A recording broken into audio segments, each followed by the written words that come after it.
Amis des magnétocassettes vintage, bonjour. Nous voici donc réunis pour une preview du système de télécommande sans fil destiné au Nakamichi 1000ZXL, 1000ZXL Limited, Dragon et puis quelques autres modèles comme le Military Tracer par exemple.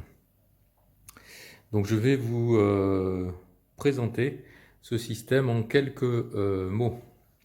Alors, de quoi est-il composé? Il est composé d'un boîtier de télécommande ici, que vous voyez. Il est assez élégant, je vous le détaillerai dans quelques instants.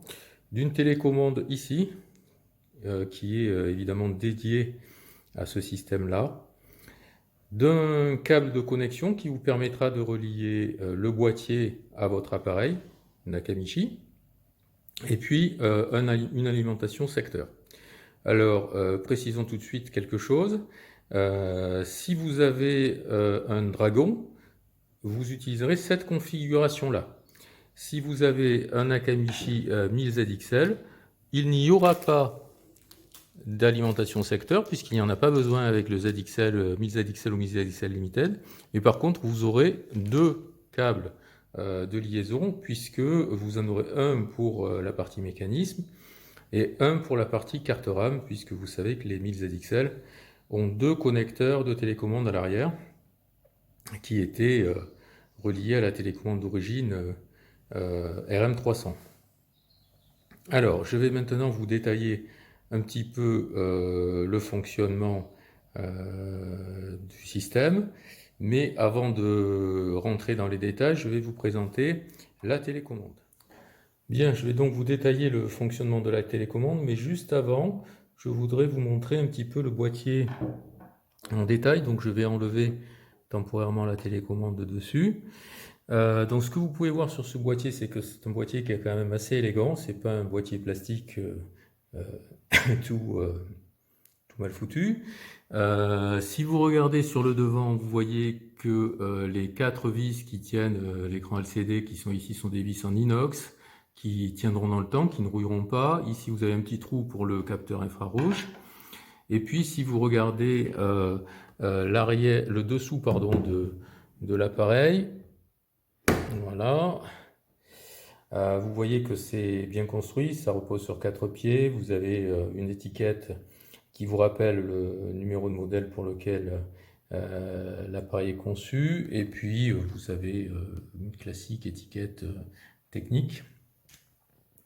Donc c'est un boîtier qui est assez bien fini, qui est même très bien fini. Les faces avant et arrière du boîtier sont en métal, ce n'est pas du plastique, hein, c'est prévu pour durer dans le temps. Euh, voilà, c'est assez léger, c'est assez petit. Et puis si vous regardez l'arrière, c'est pareil, c'est assez bien fini. Évidemment, pour le Nakamichi, je vais le poser, voilà. Pour le Nakamichi 1000ZXL, vous aurez deux connecteurs comme ça, et comme je vous explique après, c'est clairement indiqué en dessous quel connecteur est pour la carte RAM et quel connecteur est pour la partie mécanisme. Voilà, donc c'est un boîtier assez élégant. Ça c'est l'arrière, voilà, le devant est aussi assez joli.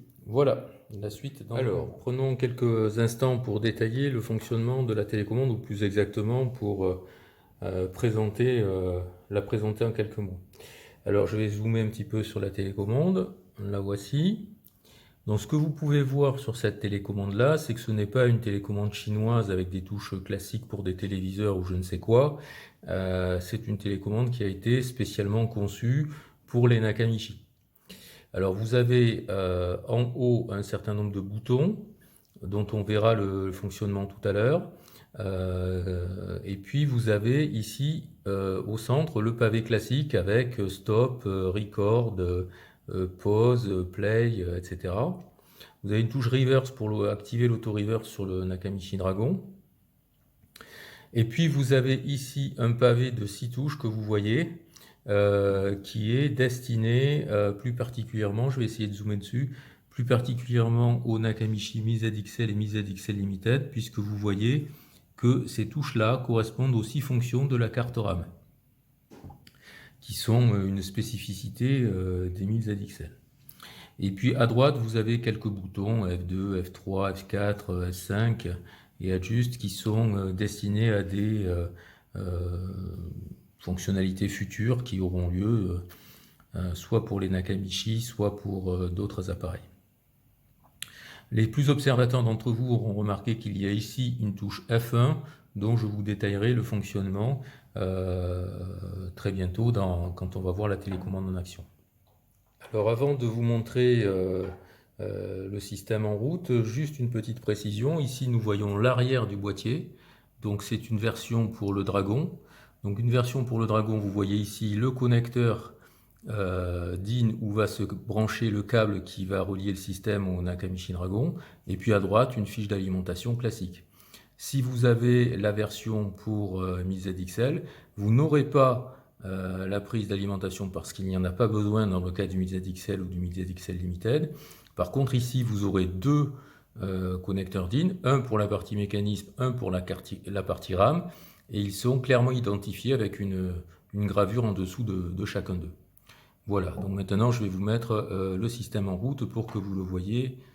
Donc là, comme vous pouvez le voir, j'ai relié par l'alimentation qui se trouve ici le boîtier au secteur.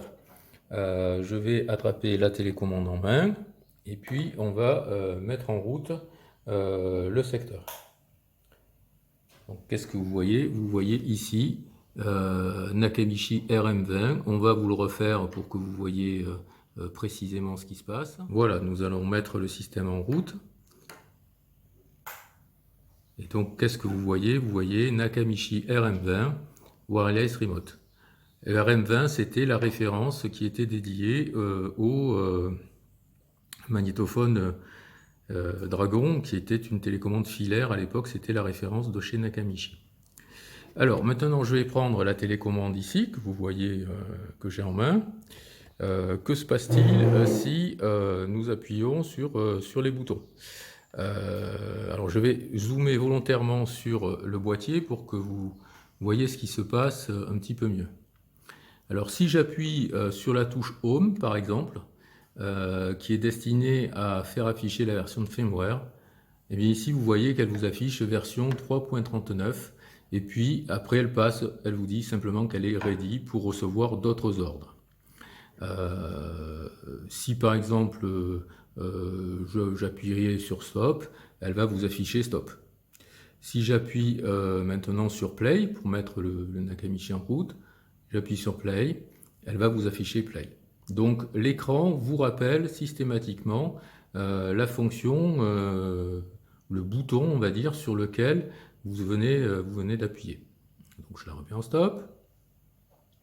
Et c'est la même chose si je fais un retour arrière par exemple, elle va vous afficher Rewind.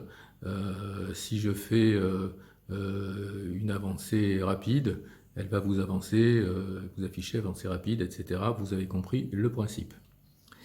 Vous avez ici sur la télécommande en haut à droite, je refais juste un dézoom, voilà c'est ce bouton ici, Display. Le bouton Display ça sert à allumer ou éteindre l'écran. Donc là l'écran est allumé, si j'appuie sur Display, il s'éteint et vous avez vu qu'il s'éteint progressivement, c'est quand même beaucoup plus confortable pour les yeux. Si je rappuie dessus, il se rallume progressivement aussi. Alors vous avez sur cette version là qui est une version qui va être expédiée, un petit plastique de protection sur l'écran LCD, donc qui floute un petit peu l'affichage, mais sur la version définitive, évidemment, l'écran sera très bien. Donc vous venez de voir les principes de la télécommande. Une petite cerise sur le gâteau, mettons que je mette l'appareil en play, d'accord, il va se mettre en play. Si je demande l'affichage du firmware, il va me l'afficher, version 3.39, et puis après, hop, il revient sur la fonction qui est en cours. Voilà. Donc là, je viens de vous montrer la version pour Dragon. La version pour ZXL, c'est exactement pareil, sauf que vous avez ce pavé de touche là, qui est dédié au 1000ZXL et au 1000ZXL Limited, qui devient actif pour télécommander la carte RAM. Voilà.